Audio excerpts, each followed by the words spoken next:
En plus des excursions touristiques habituelles, voici un lieu que je tiens à vous faire voir. C'est un joli parc.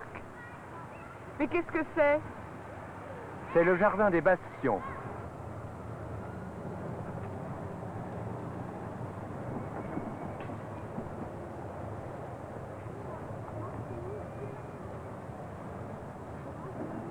Ici se trouve le glorieux monument de la Réforme.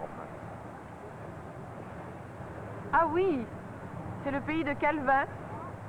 Et de beaucoup d'autres réformateurs de la même époque.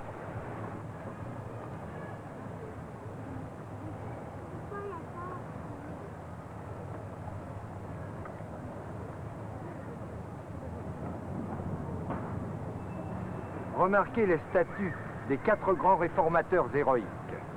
Ce sont Calvin, Knox, Farel et Bèze.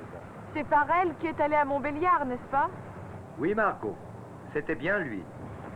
Les statues se détachent d'une manière impressionnante sur ce vaste mur de pierre blanche.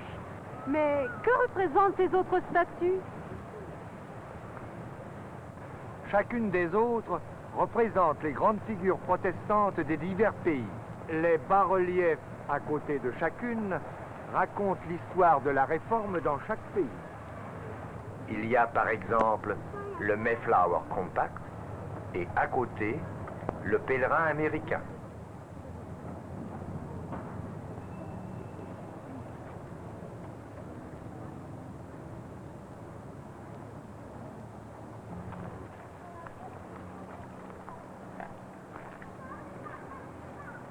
Après la Suisse, nous allons visiter les Alpes françaises.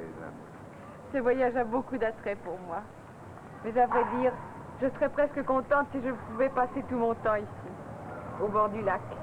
Nous allons en faire le tour.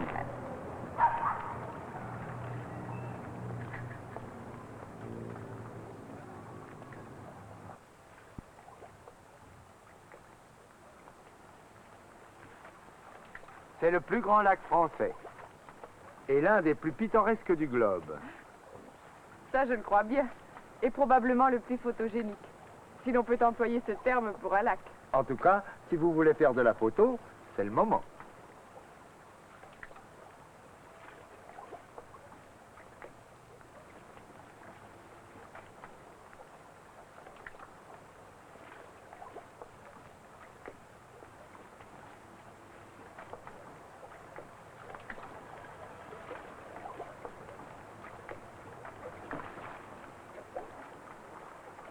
Ainsi, toujours poussés vers de nouveaux rivages, dans la nuit éternelle emportée sans retour, ne pourrons-nous jamais, sur l'océan des âges, jeter l'ancre un seul jour. C'est de Lamartine, n'est-ce pas?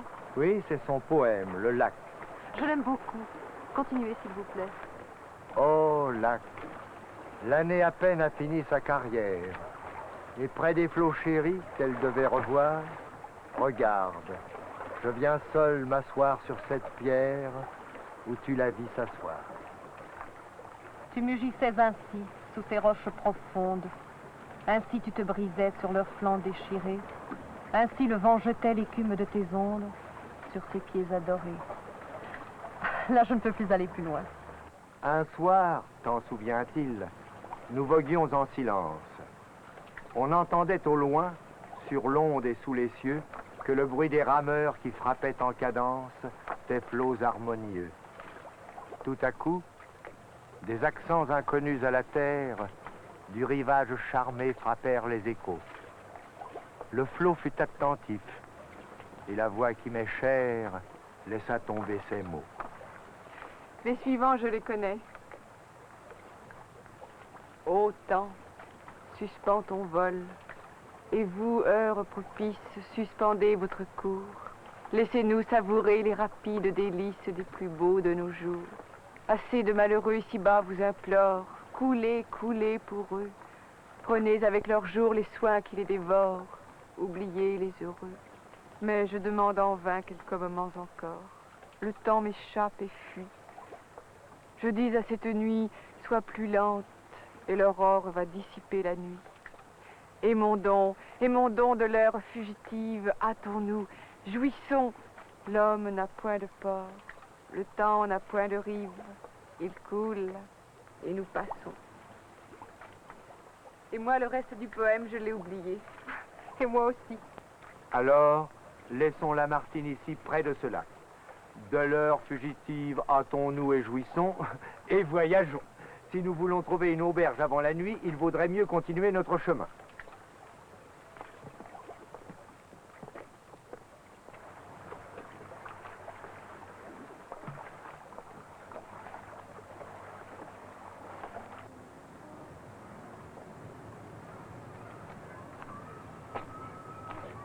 Quel est ce parc? C'est un parc ornithologique. Qu'est-ce que c'est un parc ornithologique? C'est un parc pour la conservation des oiseaux. Tenez, il y en a là dans cette cage.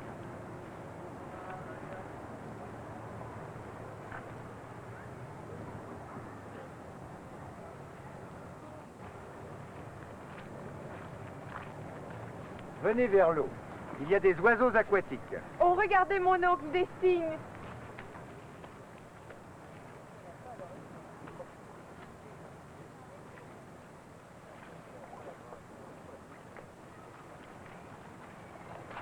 Celui-là va à la pêche aussi.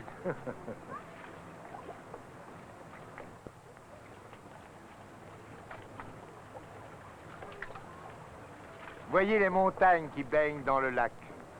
C'est très poétique.